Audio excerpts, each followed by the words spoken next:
네, 오늘 말씀의 주제는 우리가 함께 읽었던 것처럼 기독교인은 화평을 만드는 사람입니다. 오늘 이 말씀이 저와 여러분에게 이루어지기를 예수님의 이름으로 축복합니다. 제가 팔복의 말씀을 언제 시작했는지 살펴보니까 9월 첫째 주에 시작을 했더라고요. 그리고 오늘이 11월 첫 주이니까 만 2개월이 지나고 이제 3개월째 접어들고 있는데, 팔복의 말씀을 듣는 동안 여러분들은 어떠셨나요? 말씀이 잘 들렸습니까? 유익이 있었어요? 예. 저는 이 팔복의 말씀을 연구하고 묵상하고 또 설교하는 동안 참 많은 깨달음, 그리고 유익, 그리고 결단이 있었어요. 우리 교회를 위해서 주신 말씀이기도 하지만 제가 좀 욕심을 내서 표현하자면, 김종규나 너 지금까지 수박 거달기로 주의 종의 길을 걸어왔는데, 야, 핵심은 이거야 라고 옆에서 크게 말씀해 주시는 것과 같은 그런 마음으로 지난 2달을 이 팔복의 말씀과 함께 온 것 같습니다. 저에게는 큰 유익의 시간이었고, 코페르니쿠스적 전환이라고까지는 아니어도 그에 준할 만큼 저에게 크게 큰 유익이 있었던 시간이었고, 돌이킴이 있는 시간이었어요. 제가 신학도의 길에 들어선 지가 벌써 30년이고 설교를 시작한 지가 29년이 되고, 그리고 단독 목회를 시작한 것이 11년이 지나고 12년째 접어들어서 이렇게 지나가고 있는데, 저는 좀 했어요. 제가 많이 알고 있다고 목이 이렇게 뻣뻣하게 들고 다니는 사람이었는데, 이 팔복의 말씀을 따라오는 동안 그런 저의 태도가 얼마나 어리석었는지, 얼마나 바보 같았는지, 얼마나 교만하였는지 그거를 크게 절감하는 시간이었어요. 제가 기쁨의 교회 첫 번째 가서 그 은혜를 경험하고 그 다음부터 계속 기도했던 것이 저희 교만의 무릎을 꺾어달라고 하는 것인데, 이게 이 교만이라고 하는 것이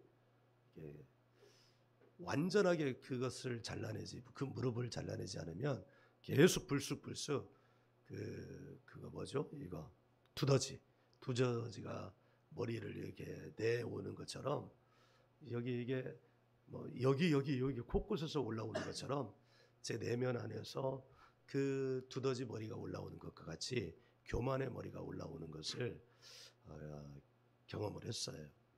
그런데 제가 이 팔복의 말씀을 쭉 따라오면서 그 교만의 무릎, 교만의 두더지 머리가 아직 다 이렇게 힘을 잃은 것은 아닌데, 어떻게 해야 그 교만의 두더지 머리가 내게서 나오지 않을 것인가 라고 하는 그 열쇠를 조금이라도 알게 된 것 같아요. 제가 이 팔복의 메시지를 전하면서 기독교는 종교가 아니라 기독교는 삶이다라고 계속해서 말씀을 했는데, 이 팔복의 말씀이 바로 그 말씀인 것 같아요. 기독교는 종교가 아니야. 기독교는 삶이야. 너의 삶의 곳곳에서 꼭 필요한 것이, 그 삶으로 살아가기 위해서는, 기독교를 살아가기 위해서는, 그러니까 이게 어쩔 수 없는 우리가 살아가고 있는 이 세계의 한계 안에서 이 기독교를 표현하기 위해서, 하나님을 담고 예수님을 담고 성령님을 담기 위해서 어쩔 수 없이 언어의 한계 안에서 기독교라는 이름을 붙이고 있지만, 너희가 하나님을 살아내기 위해서는, 예수님을 살아내기 위해서는, 성령님을 살아내기 위해서는 이 말씀을 꼭 알아야 돼 라고 하는 하나님의 음성이 제 귓가에 쟁쟁하게 들리는 것 같은 지난 2달이었습니다. 이 팔복의 말씀을 모르지 않죠. 너무 잘 알죠. 너무 잘 알아서 그냥 이렇게 당연한 것처럼 그렇게 알고 있었던 것인데, 사실은 어디 이 말씀뿐만 아니라 우리가 살아가는 삶의 모든 영역에서 필요한 건 아는 것보다 더 중요한 건 살아내는 거예요. 아는 것이 힘이다 이렇게 했지만 그 전제는 뭐냐? 살아내야만 해요. 살아내지 않으면 아는 것이 아무 소용이 없는 것 아니겠어요? 알기만 하고 있으면 머리가 커지고 교만하게 되는 거예요. 내가 그거 아는데, 이렇게 말이죠. 이 팔복의 주제 하나하나가 그와 같은 기독교를 살아가는데 참 중요한 주제들이고, 그 한 주제가 그 다음 주제로 나아가는데 꼭 필요한 말씀이라는 것을 알게 되었습니다. 그래서 저는 팔복은 기독교인의 성품의 핵심, 알맹이라고 말씀드리고 싶고, 그 출발점은 5장 3절 심령이 가난한 자는, 심령이라고 표현을 한 것이 원어는 푸뉴마라고 그랬어요. 성령이라고 그랬어요. 그러니까 그 출발점은 바로 성령을 받는 것으로부터 출발한다고 예수님은 강하게 말씀하고 계시는 거예요. 예수님 자신도 공생애를 시작을 하시면서 세례 요한에게 세례를 받을 때 그에게 뭐가 임했어요? 성령이 임했어요. 이 세상에 이 육체로서 가장 강하게 강조한 말씀이 뭐냐? 성령의 말씀이었어요. 그리고 영체, 부활의 영체로서 마지막까지 제자들에게 가르쳐 주시고 그것이 얼마나 중요한지를 보여주시고 한 말씀이 뭐예요? 성령이에요. 성령. 그래서 이 성령을 중심으로 표현을 하자면 예수님은 이 세상에 33년, 특히 공생애로는 3년의 시간을 계시다 가셨는데 그분의 목적은 뭐냐? 십자가 구원과 성령이라고 감히 말할 수 있어요. 그러니까 십자가 구원의 은혜도 크지만 그것만 알고 있으면 예수님의 목적에 반만 하는 거예요. 예수님의 목적에 반만 하는 거예요. 반만 알고 있으면 어떻게 되는 거예요? 기울어지는 거예요.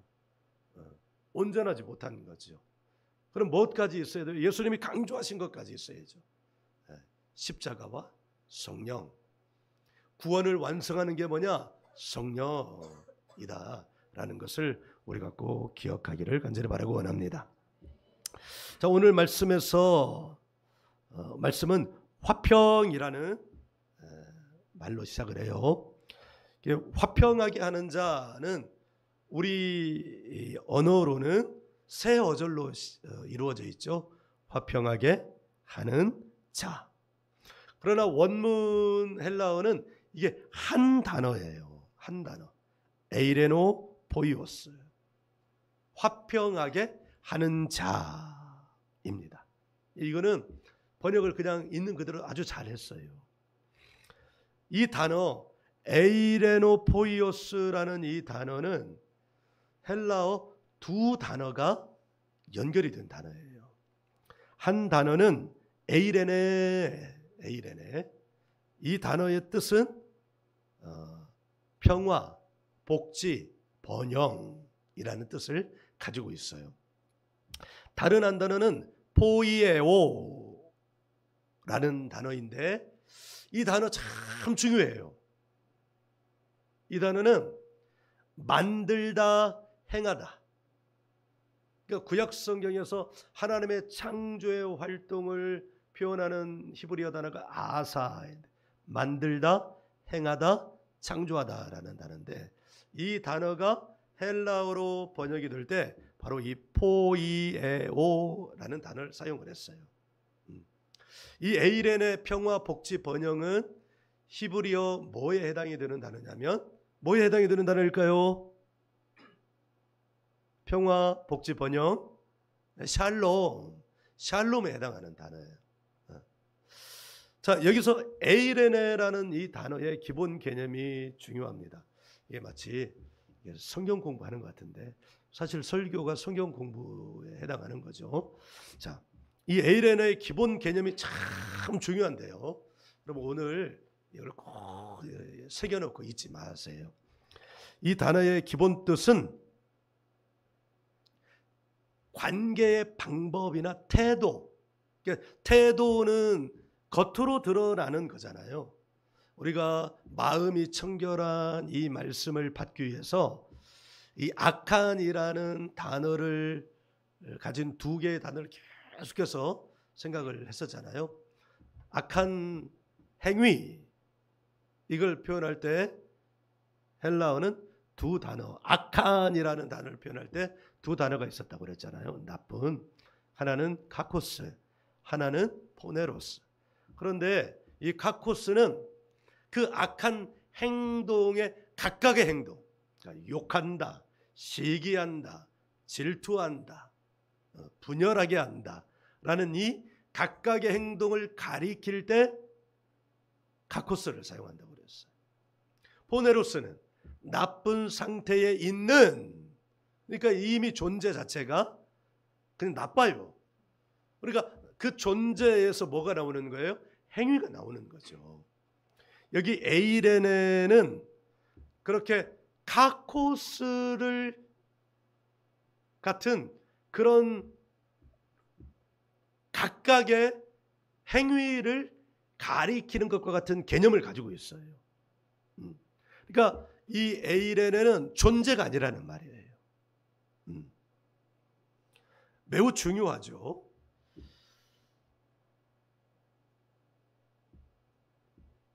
이 에이레네는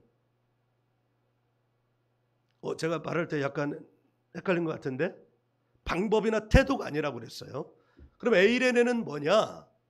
존재의 의미를 담고 있어요.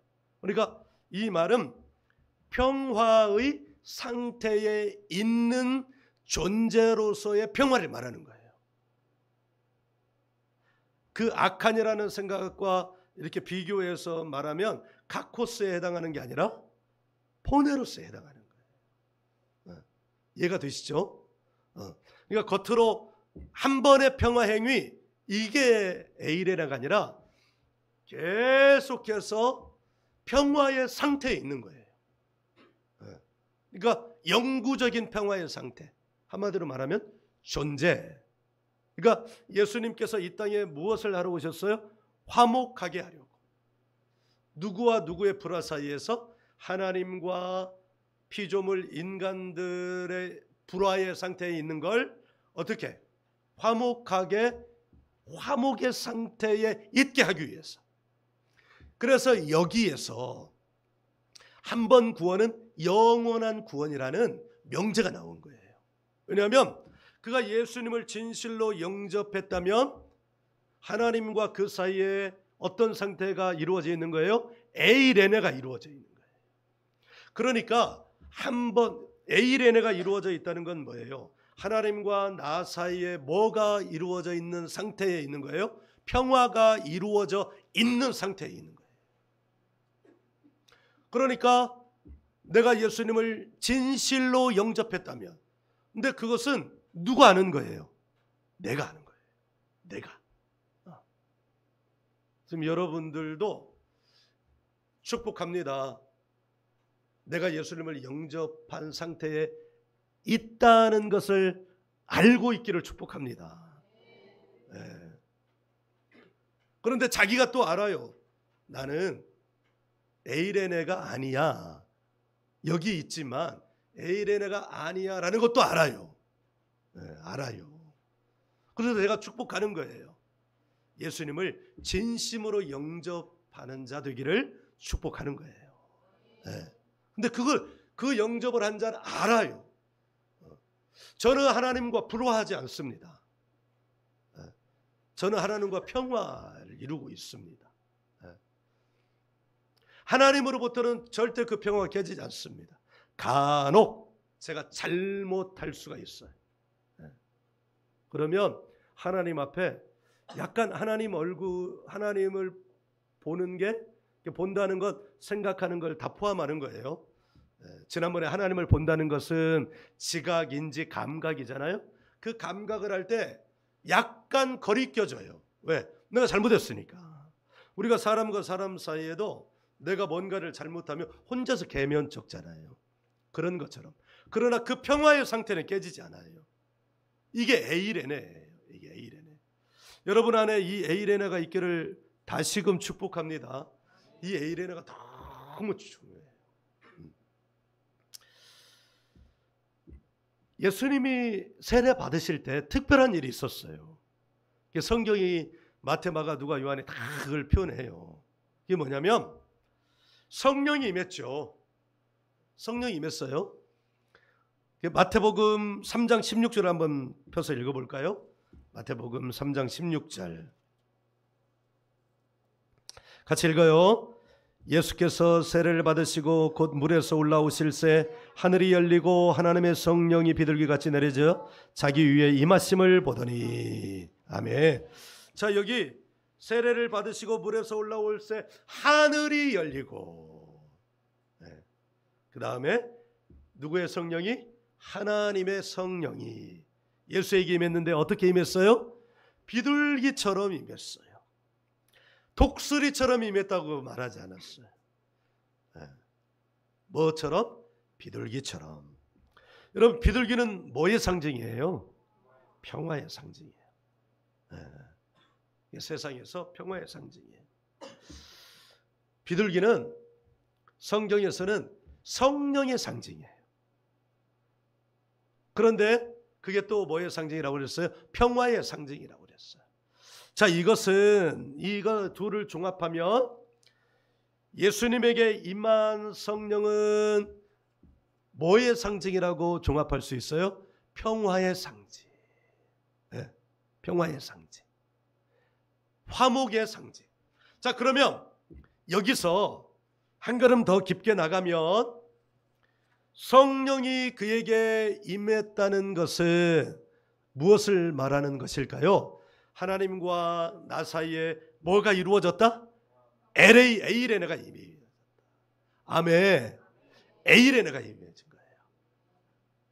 그러니까 지금 참 하나님이시지만 예수님은 또 참 인간으로서 그에게 성령이 비둘기같이 임했다면 하나님과 참 인간 피조물로서 이 예수님, 사람 예수와 하나님 사이에 뭐가 이루어졌다는 거예요? 평화가 이루어졌다는 거예요. 에이레네가 이루어졌다는 거예요. 영구적인 에이레네가 이루어졌다는 거예요. 할렐루야. 그가 참 하나님으로부터 능력을 행하는 것과는 별개로 참 인간으로서의 영구적인 평화가 임했다. 할렐루야. 그러니까 예수를 진심으로 영접하는 자는 하나님과 예수님 사이에 이루어진 이 영구적인 평화, 존재로서의 평화가 어떻게 됐다? 이루어졌다. 아멘.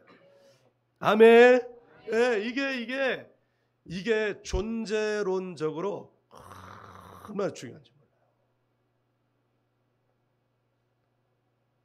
예를 종종 들잖아요. 집에서 남편과 아내가 싸웠어요. 남편은 일을 하고 아내는 가정에서 주부로서 지킨다고 얘기를 한번 해봅시다. 뭐 요새는 다 일하니까 둘 다 일한다고 칩시다. 싸웠어요. 그리고 출근을 했어요. 그리고 출근을 하는 걸음이 가벼울까요? 무거울까요? 진짜 무겁죠. 자기 일터에 갔어요. 자기 자리에 앉았어요. 노래가 나올까요? 한숨이 나올까요? 일이 잘 손에 잡힐까요? 안 잡힐까요? 안 잡혀요. 하나님과 사람 사이에도 그 불화의 문제가 굉장히 중요한 거예요.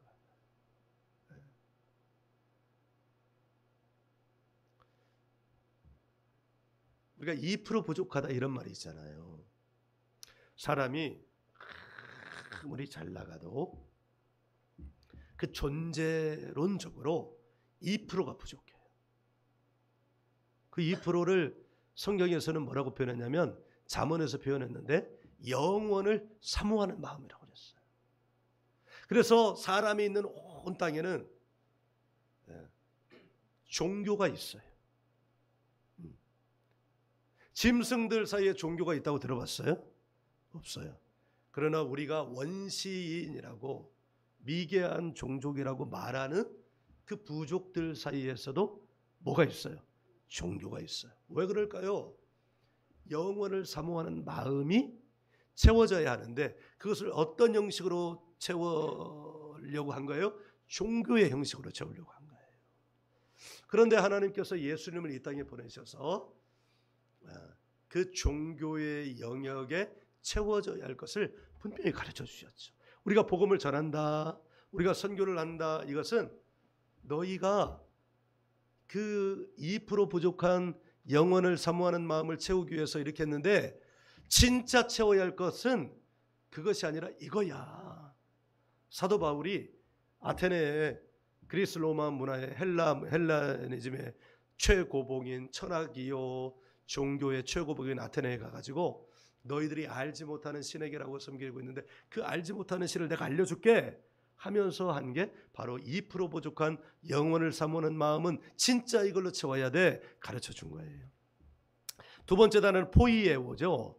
이 단어도 이 단어도 도라고 표현했는데 이 단어 정말 중요한 단어입니다. 이 단어는 먼저 에베소서 2장 10절을 먼저 읽어볼게요. 에베소서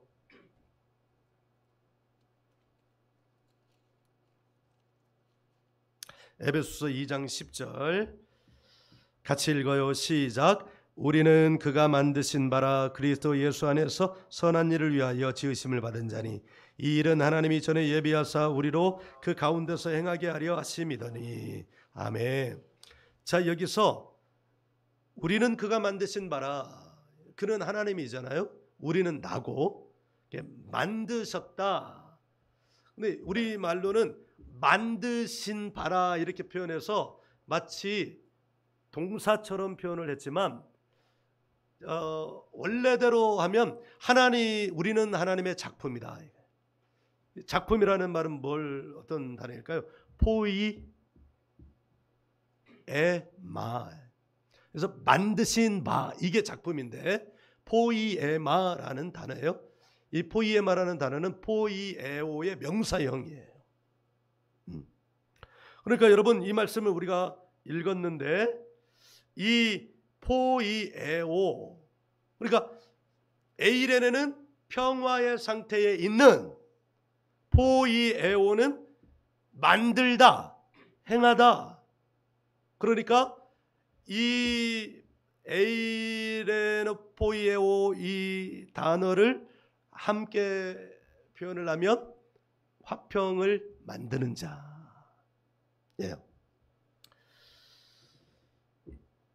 그 화평을 만드는 능력이 누구에게 있다는 거예요? 하나님께 있다는 거예요. 그러니까 지금 화평하게 하는 자라고 오늘 이 번역이 된 에이레노 포이오스는 능력이라는 관점에서 바라보면 화평하게 만드는 능력은 누구의 능력이라는 거예요? 하나님의 능력이라는 거예요. 이 두 의미를 종합해서 표현하면 화평하게 만드는 자는 하나님께 속한 사람이라고 종합해서 표현할 수 있어요. 하나님께 속한 화평의 사람.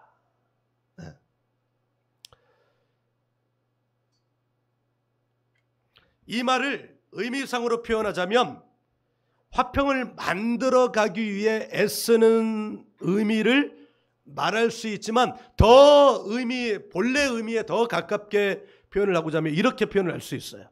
이미 화평을 이룬 존재이고 이미 화평을 이룬 존재니까 그가 나타내는 건 뭘 나타내는 거예요? 화평을 나타내는 거죠. 이미 화평을 이룬 존재이니까 그에게서 나타내지는 것은 불화가 아니라 뭐예요? 화평이에요. 화평. 그리고 뭘 전하는 거예요? 화평을 전하는 거예요. 아멘. 이 팔복의 말씀을 매주 연구하고 묵상하고 또 설교하면서 제 안에 하나는 부끄러움이 찾아오고 다른 하나는 소원이 생기는 것을 경험하고 있어요. 부끄러움은 그동안 나 기독교인으로서 목사로서 목사라는 존재로서 이렇게 살아왔는데 내가 도달해야 될 그 부분에 대하여 이게 지식으로만 알고 있었다는 부끄러움. 물론 제가 삶의 변화가 없었던 건 아니에요. 내가 화평이 없었던 건 아니에요. 그런데 이 화평이 불규칙적이었어요. 어느 때는 세상에 둘도 없을 만한 화평의 사람이었다가 어느 때는 세상에 둘도 없는 마귀 같은 사람인데는 화산처럼 확 타올랐다가 이게 저게 목사가 맞아? 이럴 만큼 분노를 터뜨리고 그랬던 게 막 그렇게 지나가는 거예요. 제가 지난 금요일 날은 진짜 너무 얼굴이 부끄러워가지고 진짜 얼굴이 화끈화끈거리고 이게 주마등처럼 지나간다고 그러잖아요. 파노라마처럼 지나간다고 그러잖아요. 뭐가 지나가냐면 이게 시간이 뭐 이렇게 연대순으로 온 게 아니에요. 그 부끄러웠던 장면들이 어느 때는 어른 때 했던 거, 어느 때는 어렸을 때 했던 거, 어느 때는 젊었을 때 했던 거, 어느 때는 와이프 앞에서 했던 거, 어느 때는 더리즈너들 앞에서 했던 거, 어느 때는 성도들 앞에서 했던 게 막 우후죽순처럼 마치 이거 뭐예요? 이거 두더지 머리 튀어오는 것처럼 막 튀어오는 거예요.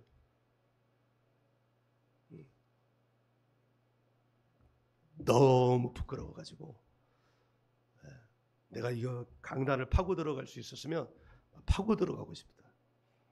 그리고 어떻게 했냐면 김주련 목사님의 마음을 이해했어요. 그게 막 너무 많이 떠오르는데 막 지나가는데 그 하나 붙들고 하나님 이거 진짜 죄송합니다. 잘못했습니다. 이럴 겨를이 없더라고요. 하나 떠오르면 잘못했어요. 하나 떠오르면 잘못했어요. 하나 떠오르면 잘못했어요. 양치질 하는데 떠오르는 거예요. 양치질 하면서 잘못했어요. 이렇게 금요일 날 하루를 보냈어요. 너무 부끄럽더라고요.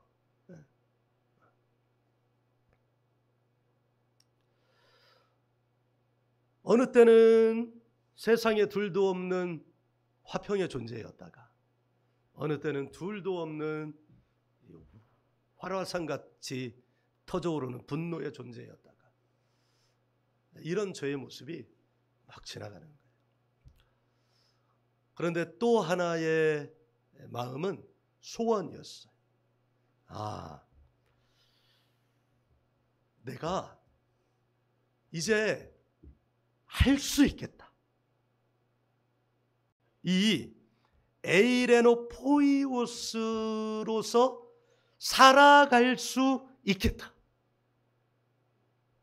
내 안에 그런 가능성, 이미 존재하지만 그것을 내가 어떻게 내 삶에서 구현할 수 있을지 그 방법을 내가 알겠다.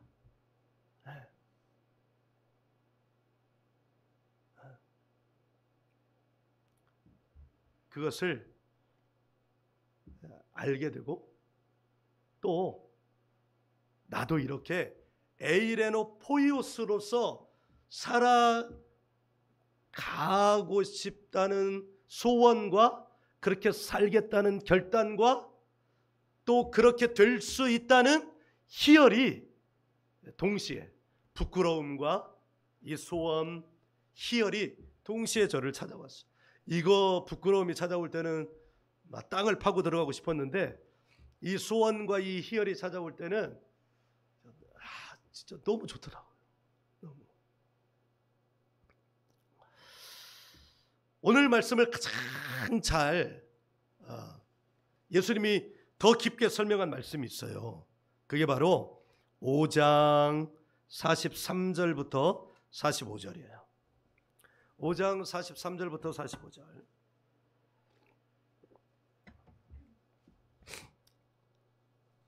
같이 읽어요.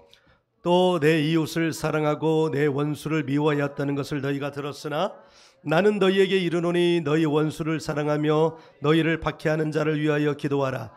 이같이 한즉 하늘에 계신 너희 아버지의 아들이 되리니. 할렐루야. 여러분 읽으면서 느낌이 오십니까? 예수님이, 그러니까 화평케 하는 자는 어디까지 화평케 해야 되는가? 율법에서는 이웃을 사랑하고 원수를 미워하라고 하였지만, 내가 다시 말할게. 그러니까 예수님이 오신 것은 율법을 완성케 하려고 왔다고 그랬잖아요. 내가 온 것은 율법을 폐하려 옴이 아니라 율법을 완성케 하려 함이라. 근데 지금 이게 율법을 완성하게 하는 말씀이에요.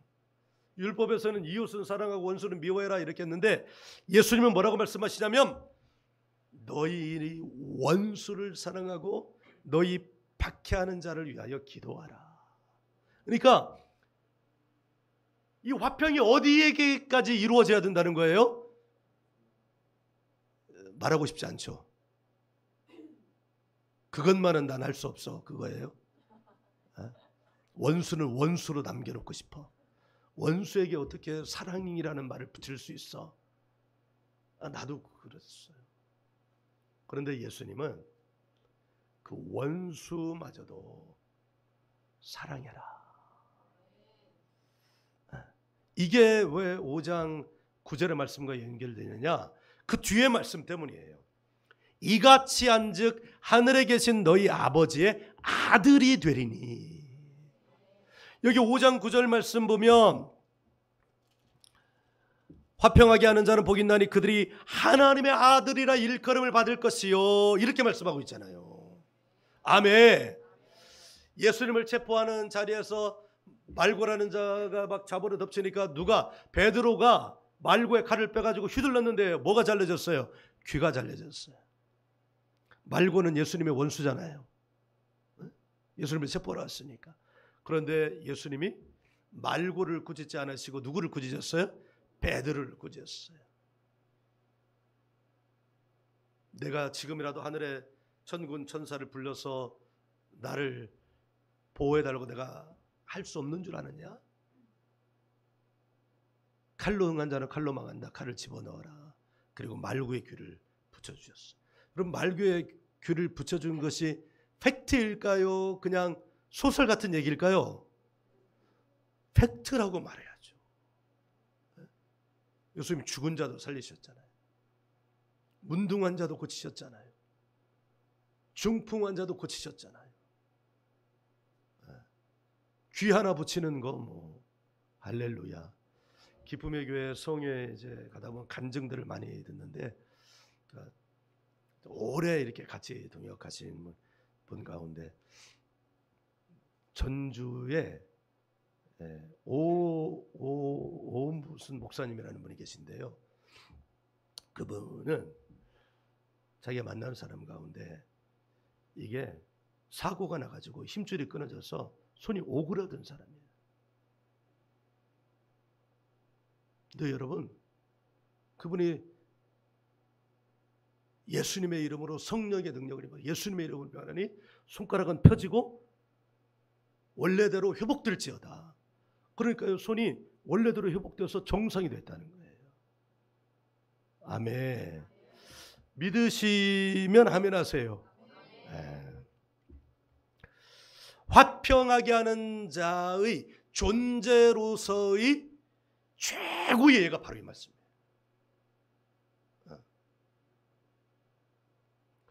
무엇이 화평케 하는가?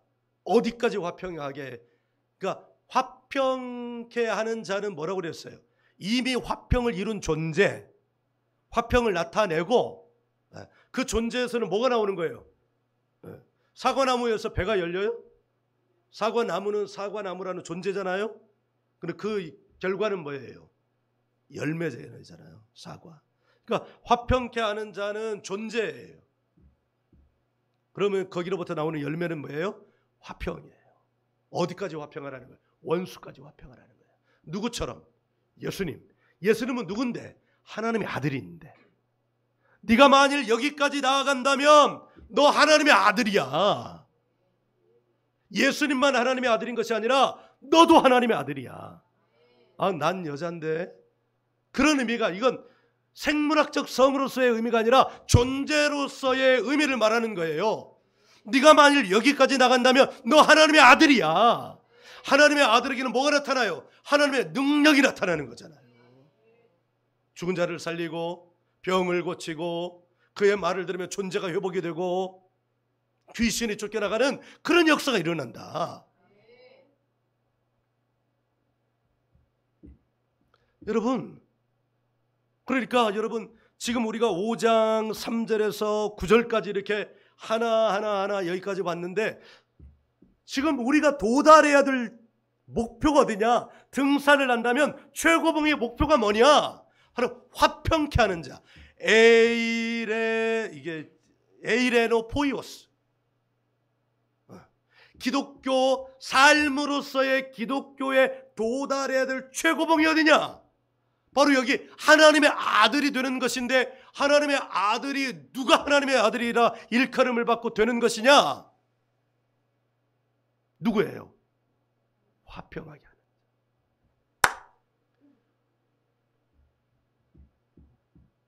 결혼하기 전에 반드시 이 은혜를 입어야 된다. 결혼하기 전에. 교회마다 결혼 예비학교를 하거든요. 그런데 예비학교 할 때 뭐 해야 되냐? 반드시 이 은혜를 입어야 된다.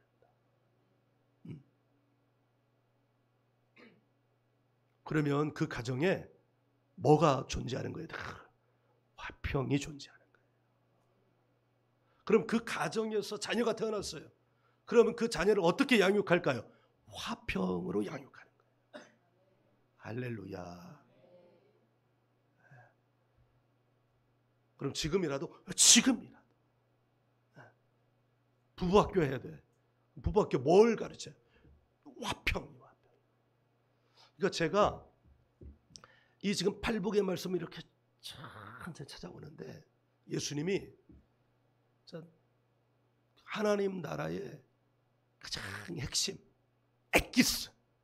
엑기스를 이 팔복이라는 이 말씀에 이 바구니 안에 담아서 애따 가져라. 아멘. 여러분 말씀이 너무 좋지 않습니까? 늦었다. 아니 늦은 것 없어요. 지금부터. 결혼하기 전에는 반드시 결혼 예비학교에 오세요.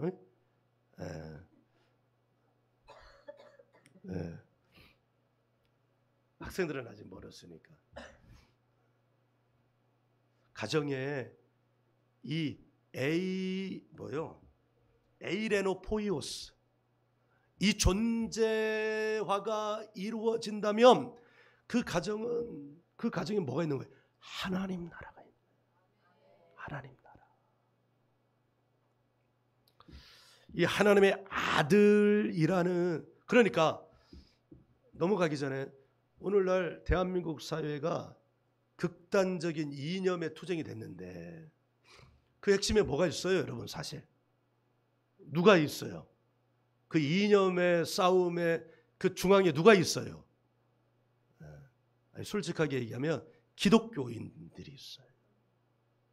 기독교인들. 그런데 여러분, 그 기독교인들이 지금 자기 편이 아니라고 하는 사람들을 어떻게 대하는지 아세요? 원수처럼 대해요. 원수처럼. 그래서 대한민국에서의 기독교 선교는 복원 불가능할 만큼 힘이 들어졌어요. 젊은이들이 기독교를 예전에는 일부라고만 했어요. 근데 정상적인 사람들이 일부라고 말해요. 뭘 보고 그럴까요? 이념은 이념이지만 그것 때문에 사람을 원수를 만들 필요는 없는 거예요. 근데 원수를 만들어요. 그래서 지금 여기 예수님은 뭐라고 말씀하셔요? 원수도 사랑하래. 진짜 기독교인이면 목에 칼이 들어와도 원수도 사랑해야 되는 거예요. 그런데 기독교가 나가서 원수를 만든다면 그건 기독교일까요? 아닐까요? 분별해야 돼요. 원수를 계속 재생산해. 그럼 그건 기독교예요? 아니에요? 그건 기독교가 아니에요. 기독교가 아니에요. 자, 하나님의 아들 이야기를 꼭 하고 넘어가야 돼요. 성경에서는 하나님의 아들에 대한 표현을 많이 하고 있는데 오늘은 두 군데만 찾아가 볼게요. 로마서 8장 14절이요.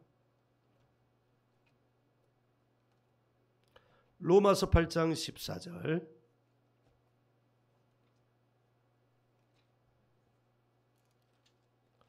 찾으셨어요? 예, 같이 읽어요. 시작. 무릇 하나님의 영으로 인도함을 받는 사람은 곧 하나님의 아들이라. 아멘. 하나님의 영은 뭐예요? 성령이죠. 그러니까 지금 이 팔복 말씀을 잘 이해하면 로마서에서 사도 바울 선생이 하고 있는 이 말씀을 금방 알아들어요. 하나님의 영으로 인도함을 받는 사람은 곧 하나님의 아들이라. 아멘. 19절 읽어요. 19절 시작. 피조물이 고대하는 바는 하나님의 아들들이 나타나는 것이니. 아멘. 피조물, 이 세상. 여러분, 만일 이 극단적인 이념의 싸움은 세계적인 역사적인 흐름이라고 해요. 정반합의 변증법적인 역사 이해에 의하면 이쯤 되면 이제 이런 흐름이 나오는 때가 된 거예요. 그동안에는 숨죽이고 있다가 이런 역사 철학의 흐름 속에서 피조물, 사람들은 뭘 기다리냐? 하나님의 아들. 하나님의 아들이 누구기에? 화평하게 하는 자들이. 여러분, 창세기 6장 5절은 화평이 완벽하게 깨진 걸 예를 들은 거예요. 그 마음에 생각하는 것마다 항상 악해.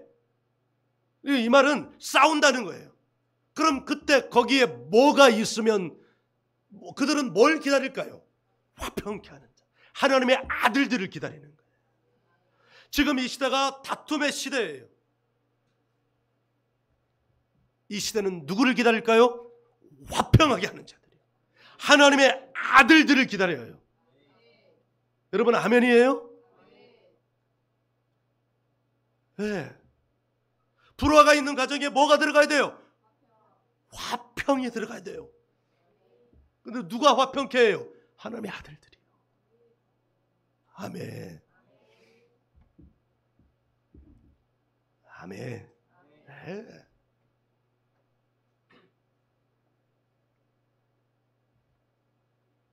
반대로 분열을 조장하고 다툼을 조장하는 사람들은 명백하게 하나님의 아들이 아니라는 거예요. 그러면 이제 우리 한국 사회에서 일어난 일에 대한 정확한 분별이 되셨죠? 아멘. 네. 기독교인의 대표적인 성품을 사랑이라고들 말합니다. 사랑은 뭐예요? 고린도전서 13장에서는 사랑장인데 그 사랑에 대해서 표현할 때 제일 먼저 표현한 게 뭐냐? 사랑은 언제나 오래 참고,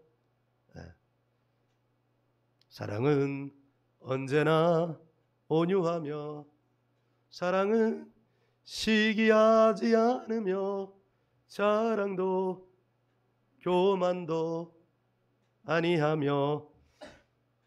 근데 오래 참네.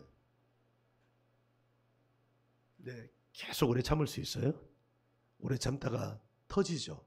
누구처럼, 나처럼. 근데 누가 언제나 오래 참을 수 있어요? 누가 언제나 오래 참을 수 있어요?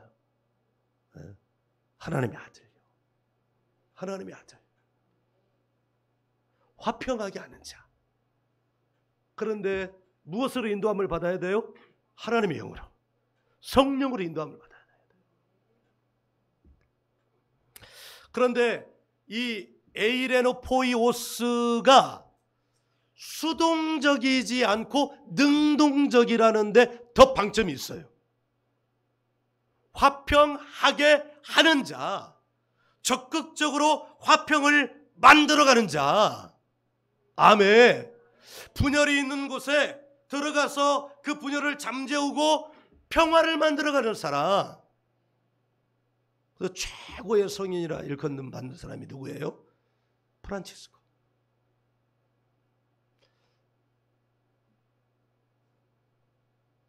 그가 쓴 시가 있어요. 기도가 있어요. 주여 나를 평화의 도구로 써주소서. 예수님을, 하나님의 말씀을 너무 잘 이해해요.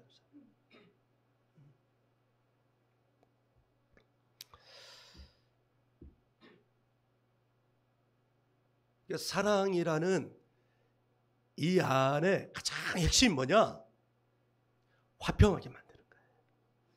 그리고 오늘 저는 이 말씀을 준비하고 원고를 받아서 써 내려가는 동안 소원이 더 커졌어요. 네, 다시는 화라산이 되지 않으리라. 위기가 있어요. 지금 더리즌하면서 위기가 있어요. 그런데 그 위기가 와도 내가 다 반드시 승리하리라. 나 에이레노 포이오스가 반드시 되리라. 어떤 상황에서도 그런 사람이 되리라. 하나님의 아들이 되면 특권이 주어집니다. 제가 읽어드릴게요. 영접하는 자, 곧 그 이름을 믿는 자들에게는 하나님의 자녀가 되는 권세. 자, 하나님의 아들이 어떤 권세를 누르느냐? 다른 거 볼 것 없어요. 누구 보면 돼요? 누구 보면 돼요? 예수님 보면 돼요. 예수님 뭐라고 말씀하셨냐면, 너희가 성령을 받으면 내가 하는 일을 그도 할 것이요, 나보다 더 큰 일을 하리라. 아멘. 이게 그 권세예요. 나는 이 권세를 반드시 누리고 싶어. 그리고 이 권세는 이미 시작됐어요. 여러분도 누리세요. 아니, 이미 여러분에게도 시작이 됐어요. 다 저와 같이 되시기를 예수님의 이름으로 축복합니다. 아멘. 그래서 우리 공동체 올 연초에 1월 첫 주 성회를 갔는데 열심히 기도하고, 몸은 몸대로 움직이고 입술은 입술대로 움직이고 기도가 막 터져나오고 하는데, 방언으로 기도하는데요, 방언으로 기도하면서 바로 통변이 되는 거예요. 뭐라고 통변이 되나요? 올해가 너의 원년이다. 올해만 참아라. 그때는 1월 달이잖아요. 지금 1월인데 얼마나 더 참으라고요. 그런데 이제 벌써 11월이 됐어요. 11월, 12월 두 달이나 남았어요.